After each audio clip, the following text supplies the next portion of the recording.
ఒకసారి ఈ వీడియోను చూడండి. ఈ వీడియోలో ఒక రోబో మనిషి మీద కోపంగా అటాక్ చేయడానికి ట్రై చేయడం మీరు గమనించవచ్చు. అయితే ఈ వీడియో రీసెంట్గా ఇంటర్నెట్లో వైరల్ అయింది. దీని గురించి అనేక న్యూస్ ఆర్టికల్స్ కూడా పబ్లిష్ అయ్యాయి. మీరు ఇక్కడ చూడవచ్చు. AI control robot malfunction attempt to strike people at Chinese event. Yes, ఇది చైనాలో జరిగింది. ఇక్కడ కనిపిస్తున్న ఈ రోబో ఏఐ ఆర్టిఫిషియల్ ఇంటెలిజెన్స్తో నడిచేది. అంటే ఈ రోబోట్ తన చుట్టుపక్కల పరిస్థితులకు తగ్గట్టుగా తనకు తానే డెసిషన్ తీసుకుంటుంది. అలాంటి ఈ రోబో ఈ ఈవెంట్లో ఒక వ్యక్తి పైన అటాక్ చేయడానికి ట్రై చేసింది. ఇప్పుడు మీలో కొంతమంది ఇందులో ఏముంది బ్రో, ఇది చిన్న విషయమే కదా అని చెప్పవచ్చు. కానీ గైస్, ఇది చిన్న విషయం కాదు, చాలా డేంజరస్. నేను రీసెంట్గానే ఈ వీడియోలో ఆర్టిఫిషియల్ ఇంటెలిజెన్స్ మనకు ఫ్యూచర్లో ప్రమాదంగా మారబోతుందా అనే విషయాన్ని క్లియర్గా ఎక్స్ప్లెయిన్ చేశాను. అయితే ఇప్పుడు ఈ రోబో చేసిన పనిని చూస్తుంటే నిజంగానే భవిష్యత్తులో మనుషులకు ఆర్టిఫిషియల్ ఇంటెలిజెన్స్ పెద్ద సవాలుగా మారబోతుంది అనిపిస్తుంది. ఈ ఆర్టిఫిషియల్ ఇంటెలిజెన్స్ రోబో ఇలా ఎందుకు బిహేవ్ చేసింది అని ఈ రోబో తయారు చేసిన కంపెనీని అడిగితే వాళ్ళు చెప్పేది ఏమిటంటే సాఫ్ట్వేర్లో చిన్న మాల్ ఫంక్షన్ జరిగి ఇలా అయ్యింది అని. ఈ వీడియో పైన అమెరికన్స్ ఎక్కువగా రెస్పాండ్ అవుతున్నారు. రీసెంట్గా ఇది అమెరికాలోని మోస్ట్ ఫేమస్ పాడ్కాస్టర్ జో రోగన్కి చేరింది. దీనిపై ఇతను రెస్పాండ్ అవుతూ ఒక ఏఐ రోబోట్ మనిషి పైన కోపంగా అటాక్ చేయడానికి వెళ్ళడం చాలా ప్రమాదకరమైన విషయం, ఇది నాకు అస్సలు నచ్చలేదు అని చెప్పాడు. ఈ వీడియో చూసి మీలో చాలామంది ఇందులో అంత ప్రమాదకరంగా ఏముంది బ్రదర్, ఒక రోబోట్ మనిషిని కొట్టేందుకు ముందుకు వెళ్ళింది, తర్వాత సెక్యూరిటీ వాళ్ళు ఆ రోబోని వెనక్కి లాక్కెళ్ళిపోయారు, అంతే కదా అనుకోవచ్చు. కానీ గైస్, ఇది మనం అనుకున్న దానికంటే చాలా కాంప్లికేటెడ్ విషయం. ఎందుకు ఏంటి అనే విషయాన్ని క్లియర్గా ఎక్స్ప్లెయిన్ చేస్తాను, జాగ్రత్తగా వినండి. కానీ అంతకన్నా ముందు మీ అందరికీ ఉపయోగపడే ఒక చిన్న ప్రకటన. మీరు మీ కెరియర్ని డేటా సైన్స్ వైపు బిల్డ్ చేయాలి అనుకుంటే ఇదే ఒక మంచి అవకాశం. అందుకోసం కొన్ని వేలకు పైగా సక్సెస్ స్టోరీస్ ఉన్న ఓడిన్ స్కూల్ బూట్ క్యాంప్ని ఈ వీడియోలో మీకు ఇంట్రడ్యూస్ చేయబోతున్నాను. ఇది ఒక డెడికేటెడ్ జాబ్ అప్లికేషన్ పోర్టల్. లైవ్లో ఇన్స్ట్రక్టర్ ద్వారా మీరు నేర్చుకుంటారు. ఇందులో labs and project based learning ఉంటుంది. మిమ్మల్ని కంప్లీట్గా ప్రిపేర్ చేయడానికి మాక్ ఇంటర్వ్యూస్ కూడా కండక్ట్ చేస్తారు. వీటితో పాటు communication, aptitude training, work place behaviour కోసం workshops and industrial readiness preparation ఉంటుంది. ఈ కోర్సులో భాగంగా power BI, machine learning, deep learning లాంటి చాలా విలువైన మాడ్యూల్స్ నేర్పిస్తారు. కోర్స్ ఫీజులో 2 ఆప్షన్స్ ఉంటాయి. వీళ్ళు up to 12,000 rupees early bird offer అందిస్తున్నారు and no cost EMI facility కూడా ప్రొవైడ్ చేస్తున్నారు. నెక్స్ట్ బ్యాచ్ మార్చ్ 1 నాడు స్టార్ట్ అవుతుంది. వీళ్ళకు దాదాపు 500+ హైరింగ్ పార్ట్నర్స్ ఉన్నారు అండ్ దాదాపు 4,000+ యాక్టివ్ లర్నర్స్ కూడా ఉన్నారు. ఈ వెబ్సైట్లో చాలా సక్సెస్ స్టోరీస్ కూడా మీరు చూడవచ్చు. దీనికోసం మీరు చేయాల్సిందల్లా కింద డిస్క్రిప్షన్లో ఇచ్చిన లింక్ని ఓపెన్ చేసి ఫామ్ ఫిల్ చేసి సరిపోతుంది. వాళ్ళే మీకు కాల్ బ్యాక్ చేస్తారు. ఫస్ట్ ఆఫ్ ఆల్, రోబోట్స్ని తయారు చేసేటప్పుడు అవి ఎలాంటి పనులు చేయాలో అందులో ముందుగానే ప్రోగ్రామ్ చేస్తారు. అయితే ఈ రోబోట్స్ని ఆర్టిఫిషియల్ ఇంటెలిజెన్స్తో కనెక్ట్ చేశాక అవి తమంతట తామే డెసిషన్ తీసుకుంటాయి. సాధారణంగా ఫీలింగ్స్, ఎమోషన్స్ అనేవి మనుషుల్లో అండ్ కొన్ని జంతువుల్లో మాత్రమే ఉంటుంది. కానీ ఇక్కడ ఈ రోబో మనిషి పైన కోపంగా అటాక్ చేసేందుకు ముందుకు వెళ్ళింది. అంటే ఈ ఏఐ రోబోకి ఫీలింగ్స్ ఉన్నాయా? ఇది ఎమోషన్స్ని ఎక్స్పీరియన్స్ అవ్వగలుగుతుందా? ఇఫ్ దీనికి ఆన్సర్ ఎస్ అయితే ఈ రోబోలు భవిష్యత్తులో మనుషులకు అతిపెద్ద ప్రాబ్లంగా మారబోతున్నాయి. మీ అందరికీ తెలిసే ఉంటుంది, గత కొన్ని రోజులుగా చైనా వేగంగా అభివృద్ధి చెందుతుంది. చైనా జీడిపి పరంగా, దేశంలోని ఇన్ఫ్రాస్ట్రక్చర్ పరంగా, టెక్నాలజీ పరంగా వేగంగా ముందుకు సాగుతుంది. అయితే ఇప్పుడు వీళ్ళు హ్యూమనాయిడ్ రోబోట్స్ని కూడా తయారు చేస్తున్నారు. చైనా ప్రకారం ఈ రోబోలు భవిష్యత్తులో మనుషులకు ఎంతగానో ఉపయోగపడబోతున్నాయి. మీ అందరికీ తెలిసే ఉంటుంది, గత కొన్ని సంవత్సరాలుగా జపాన్లో పాపులేషన్ వేగంగా పడిపోతుంది. సేమ్ ఇది ఇప్పుడు సౌత్ కొరియా అండ్ చైనాలో కూడా జరుగుతుంది. ఎస్, మీరు విన్నది కరెక్టే. Present China second most populated country అయినప్పటికీ ఆ దేశంలో జనాభా విపరీతంగా పడిపోతుంది అండ్ ఇది ప్రపంచవ్యాప్తంగా జరగబోతుంది. ఎందుకంటే మీరు గమనించండి, మన దేశంలో కూడా ప్రజెంట్ జనరేషన్ మెల్లమెల్లగా పెళ్ళిళ్ళకి, పిల్లలు కనడం లాంటి వాటికి దూరం అవుతున్నారు. వాళ్ళు జీవితంలో ఎంజాయ్ చేయడము, లైఫ్ని ఫుల్గా జీవించడం పైన ఇంట్రెస్ట్ చూపిస్తున్నారు. అలాంటివి చేయడానికి పెళ్ళి, పిల్లలు అవసరం లేదు, వాటిని తలనొప్పిగా భావిస్తున్నారు. ఇది ఇలాగే కంటిన్యూ అయితే మన దేశంలో కూడా పాపులేషన్ డ్రాప్ త్వరలోనే రాబోతుంది. అయితే చైనా ఇలాంటి విషయాల్ని ముందే అంచనా వేసి దానికి ప్రిపేర్గా ఉంటుంది. మీరు ఇక్కడ న్యూస్ ఆర్టికల్లో చూసినట్టయితే China turns to humanoid robot to address ageing population challenge. ఇక్కడ హ్యూమనాయిడ్ రోబోట్స్ అంటే మనిషిలాగా కనిపించే రోబోట్స్ అని అర్థం. ఈ రోబో కేవలం మనిషిలాగా కనిపిస్తుంది, కానీ ఇవి మనుషుల కంటే చాలా పవర్ఫుల్. జపాన్ అండ్ చైనాలు ఈ హ్యూమనాయిడ్ రోబోట్స్ని ఆల్మోస్ట్ తయారు చేసేశాయి. ఈ దేశాలు చెప్పేది ఏమిటంటే తమ దేశంలో ఉన్న ఓల్డ్ పీపుల్స్కి హెల్ప్ చేయడానికి ఈ రోబోట్స్ చాలా ఉపయోగపడతాయి అని. చైనా ఈ రోబో టెక్నాలజీలో చాలా ముందుంది. రీసెంట్గానే చైనా ఫ్రంట్ ఫ్లిప్ చేసే ప్రపంచంలోని మొట్టమొదటి రోబోని కనిపెట్టింది. మీరు ఒకసారి ఈ వీడియో క్లిప్ని చూడండి.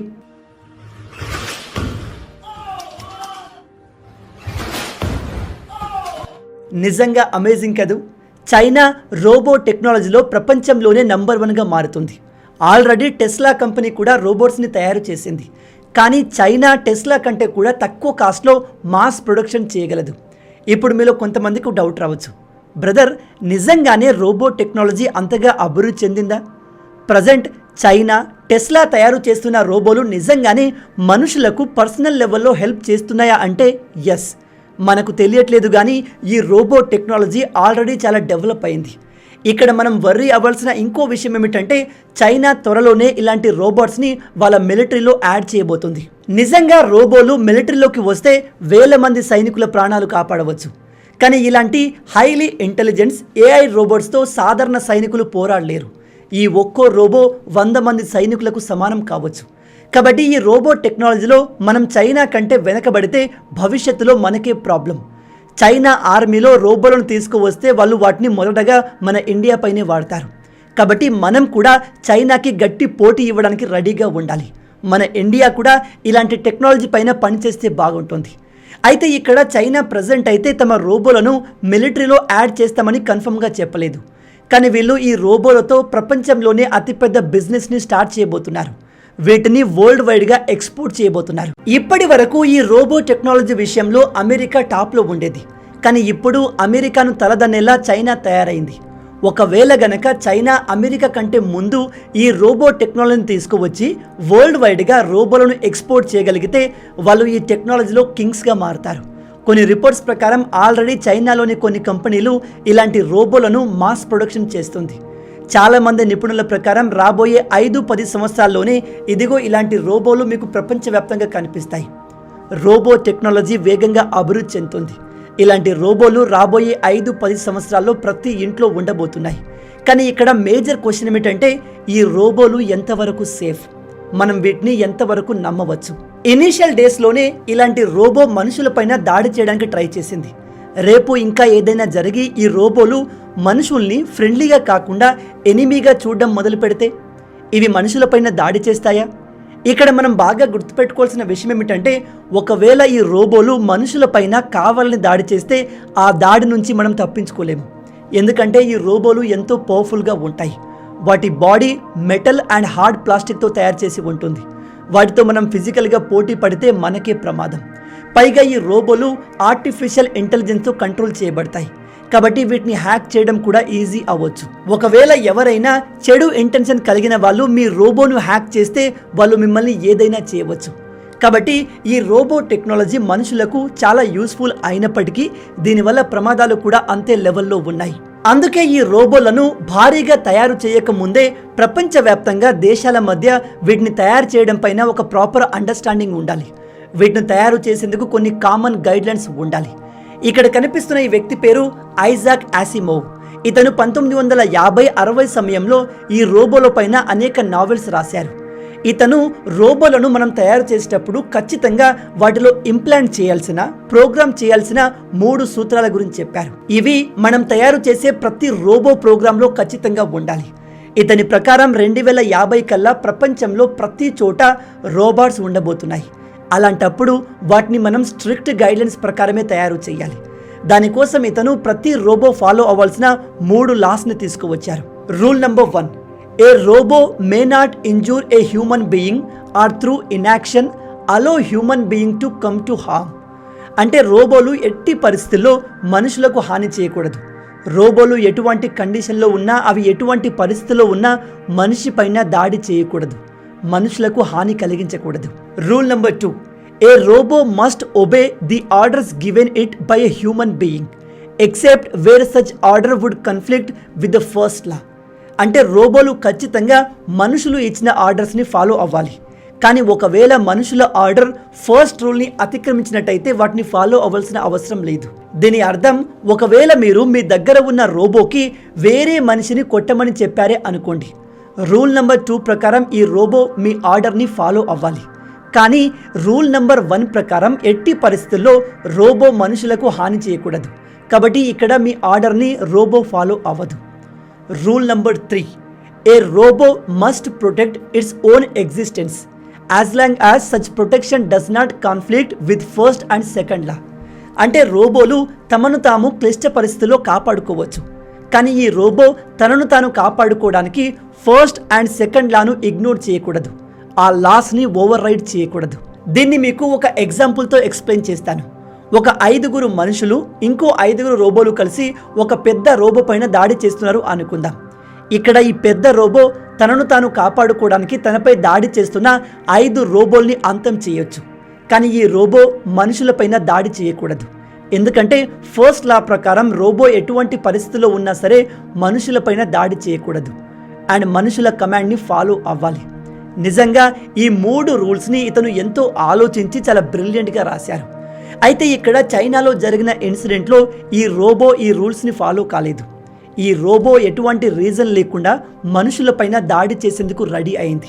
దాని అర్థం present China, America, even Japan కావచ్చు, వీళ్ళు రోబోలను తయారు చేసేటప్పుడు ఇలాంటి లాస్ని వాటిలో ప్రోగ్రామ్ చేయట్లేదు. అలా చేయడానికి వీళ్లకు ఎక్కువ డబ్బులు ఖర్చు అవుతాయి. అందుకే నేను చెప్పేది ఏమిటంటే భవిష్యత్తు కంప్లీట్గా టెక్నాలజీ పైన ఉండబోతుంది. కాబట్టి ఇలాంటి రోబోలు ఖచ్చితంగా రాబోతున్నాయి. ఈ రోబోలను మన కంట్రోల్లో ఉండేలా చూసుకొని మనకు ప్రమాదంగా మారకుండా ఉండేందుకు వీటి మ్యానుఫ్యాక్చరింగ్ పైన వరల్డ్ వైడ్గా కొన్ని కామన్ రూల్స్ అండ్ గైడ్లైన్స్ని తీసుకురావాలి.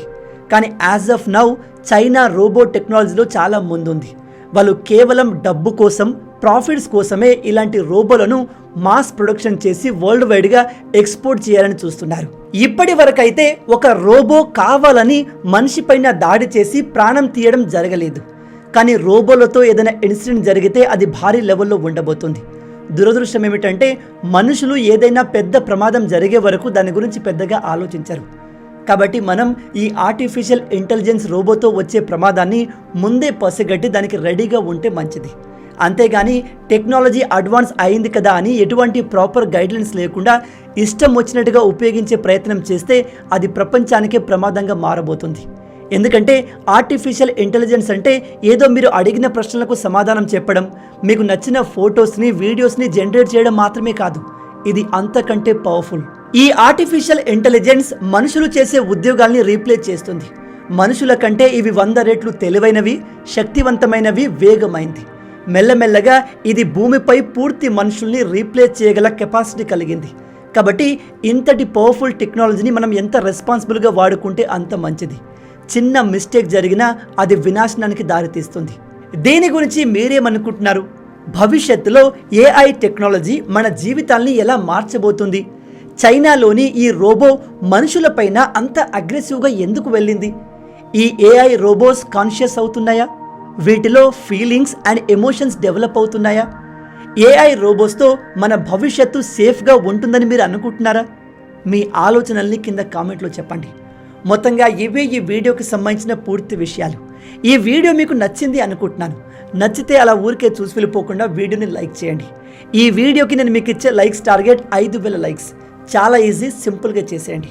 అండ్ ఇలాంటి మరిన్ని ఇంట్రెస్టింగ్ వీడియోస్ కోసం మన ఛానల్ని సబ్స్క్రైబ్ చేసి మమ్మల్ని సపోర్ట్ చేయొచ్చు కదా. ఇది మీకు కంప్లీట్లీ ఫ్రీ. కానీ మీరు చేసే ప్రతి ఒక్క లైక్ అండ్ సబ్స్క్రిప్షన్ మాకు మరిన్ని వీడియోస్ చేయడానికి ఒక మోటివేషన్లా ఉంటుంది. కాబట్టి వీడియోని లైక్ చేసి ఛానల్ని సబ్స్క్రైబ్ చేయడం మర్చిపోవద్దు. రాబోయే వీడియోలో ఇంకో ఇంట్రెస్టింగ్ టాపిక్తో మళ్ళీ కలుద్దాం. అంటిల్ దెన్, జై హింద్.